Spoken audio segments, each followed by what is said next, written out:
pemerintah Aceh nomor 11 tahun 2006 adalah pemerintah pusat yang membuat, yaitu DPR RI dan Presiden.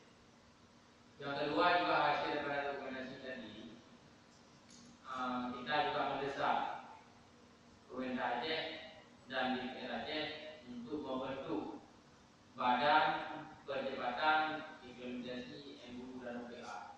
Karena dari hasil kajian-kajian yang dilakukan oleh Komisi A DPRK Aceh dan juga hasil kajian Komisi 1 DPR Aceh bahwa MOU dan OPA ini tidak berjalan sebagaimana mestinya, maka perlu dilakukan langkah-langkah untuk membentuk badan tersebut agar ini dapat dituntaskan bagaimana kekurangan dari beberapa masukan.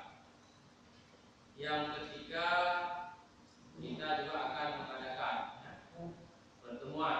Komisi itu juga akan melakukan pertemuan dengan tokoh-tokoh Aceh yang melibatkan ulama, melibatkan akademisi, melibatkan LSM.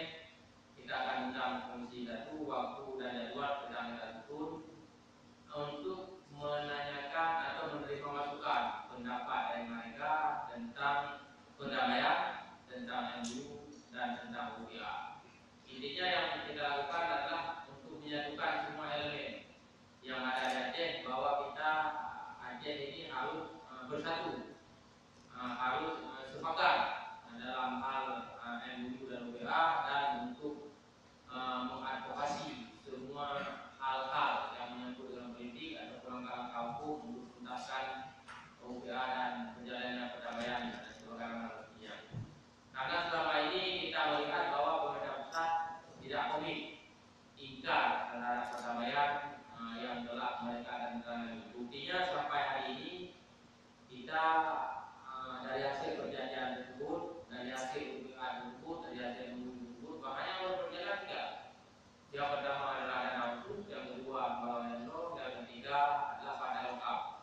Sedangkan bendera kita masih belum tahu kapan akan naik, batas Aceh masih belum jelas, PP Bayangan Aceh belum lahir, masalah kewenangan yang lainnya, keputusan-keputusan lainnya itu kita juga belum ada yang kita lihat terrealisasikan. Maka dalam hal ini dari hasil konferensi pers ini kita juga mendesak kepada pemerintah pusat untuk segera menetapkan MOU dan OPA. Kalau MOU dan OPA tidak ditetapkan, maka kita akan mengambil langkah-langkah untuk melakukan referendum, dan juga kita sangat mendukung daripada pernyataan Salim bahwa apabila MOU dan OPA tidak ditetapkan, maka